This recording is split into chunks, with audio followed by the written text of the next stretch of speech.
I'm talking today about how I went from being unclear in my strategy to market my new course to being established in a system that grows with data and statistics to back it up.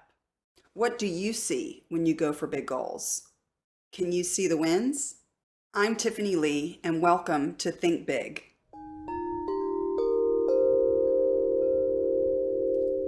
I just launched my first course, Success Blueprint. I am so proud of it, but launching the course and marketing it to my audience was both an exhilarating and torturous process. I didn't know how to do it. I had actually attempted to launch a similar project almost a year ago to the date, but I backed out at the last minute. I didn't know which way to go. I didn't know how to do it.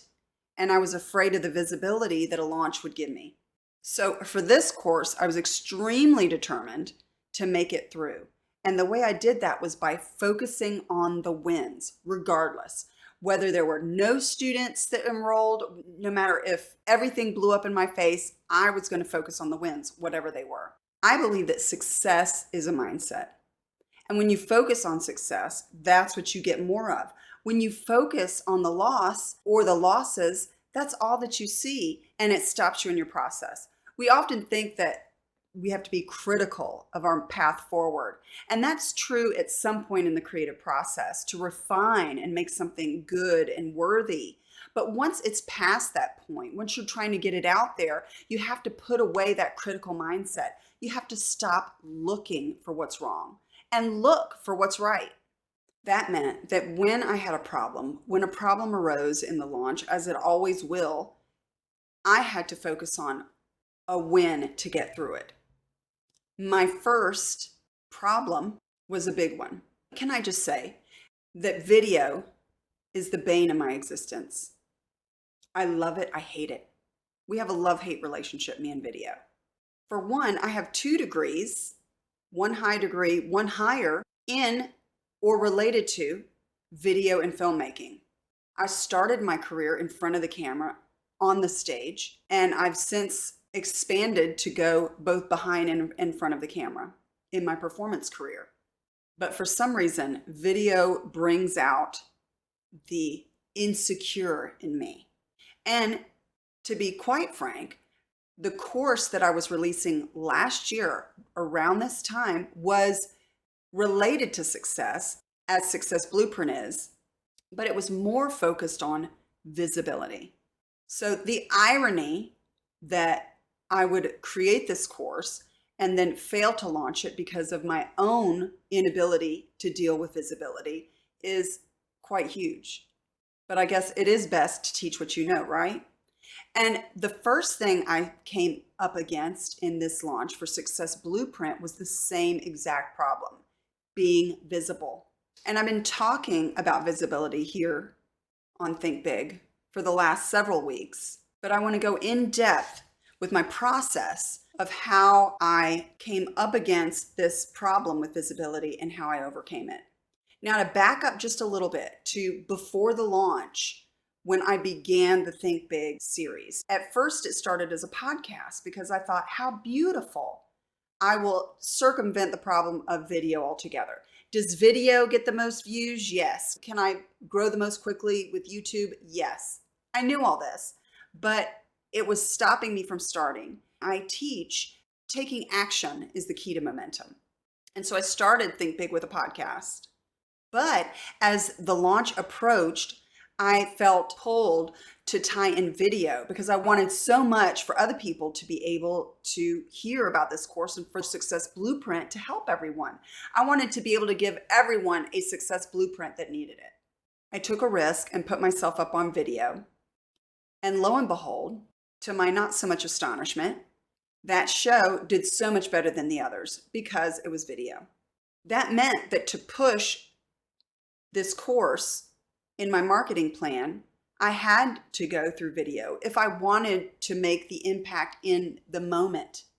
Now, if you're growing slowly and you just want to get the word out there slowly, that's fine, but I wanted to make a big splash. And I had done my research. I know that a YouTube Pinterest combo is the way to go for your content, video on YouTube, and your social media through Pinterest. I've been on Facebook forever and somewhat Instagram too, and I tend to do them both. My strategy on both of them is to just throw everything against the wall. And my results always look like that too. So for this launch, in addition to my video for the show, I also did reels that I posted up on YouTube, Pinterest, Facebook, and Instagram. Now I have nearly 1,000 followers on Facebook, but guess which places scored me the best on my reels? Can you guess? I'll give you a minute. Yes, YouTube and Pinterest. Instagram and Facebook, they up my numbers absolutely. It absolutely upped my numbers across the board, but YouTube and Pinterest smoked Instagram and Facebook. Now, was it as easy as just saying, okay, I'm going to get on video, and I got on video? No. In fact, to avoid getting on video, I got a Class A migraine to begin with. When that didn't deter me, and I ended up filming the migraine in the desperation of continuing the launch, then I got sick for a week. My daughter was sick and down for the count. Guess what? I filmed all of it. I filmed my problems because I remembered something that Ralph Waldo Emerson said. To believe your own thought, to believe that what is true for you in your private heart is true for all men, that is genius. And it works for the positive, but it also works for the negative, for visibility. If I feel it, perhaps everyone feels it. If I have psychosomatic symptoms that express themselves in the physical state, then perhaps everyone does that. I also know from my multiple filmmaking backgrounds how much everyone loves a story. So in an effort to break past my self-consciousness of being visible, I turned it into a story of behind the launch. And it worked. The first video in my migraine series did better than all of my reels on Instagram, except maybe my dance videos. And then every reel after that did better because a story captivates your audience. Now, what happened in this transformation? I turned my obstacle of visibility into my opportunity of video, and using YouTube specifically. Now, another issue I had, what with my illness and my daughter's illness, staying home from school, family drama, my time kept getting crunched and I had less and less time. And I watched my to-do list of all of the dreams that I had for this launch and all the ways that I was so excited to make this launch successful disappear, and all of my ability to be able to do all I wanted kept disappearing. In fact, the time was so crunched that it was all I could do to barely get the video up. But I found a gem of a secret, and I'm going to share it with you. I found a software that allows me to edit video by editing text. Yes, you heard that. I import the video into this software. It transcribes it into text, and then whatever I want to cut out, I cut out, and it cuts it out of the video too.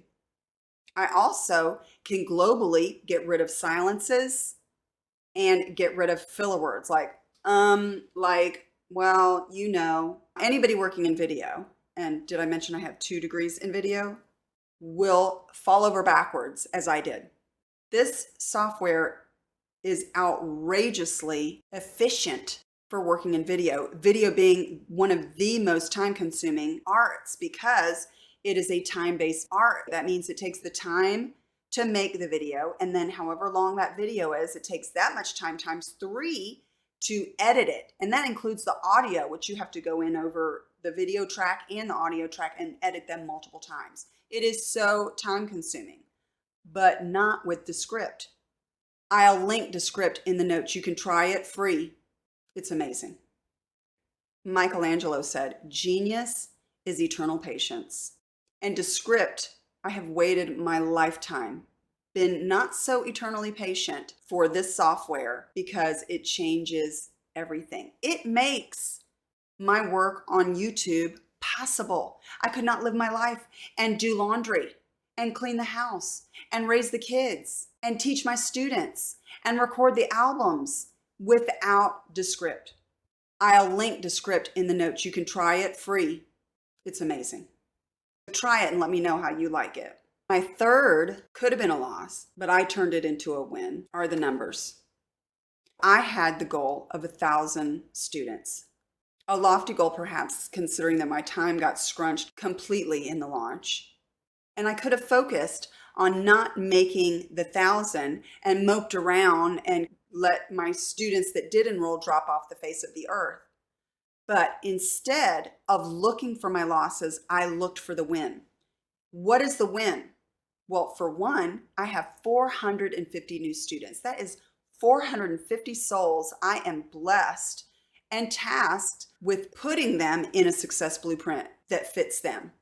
Had I decided to tank emotionally because I didn't make my 1,000 goal line, I couldn't have seen how I could help my 450 students going forward. I could have just dropped off the face of the earth and that was that. But instead, I saw 450 students as a win. And this allows me to dig deeper into the audience that I do have.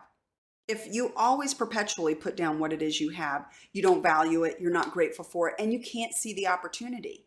But what happened when I looked at those 450 students and literally read each of their names, I thought, this is an amazing opportunity for me to add to their life. How can I do that?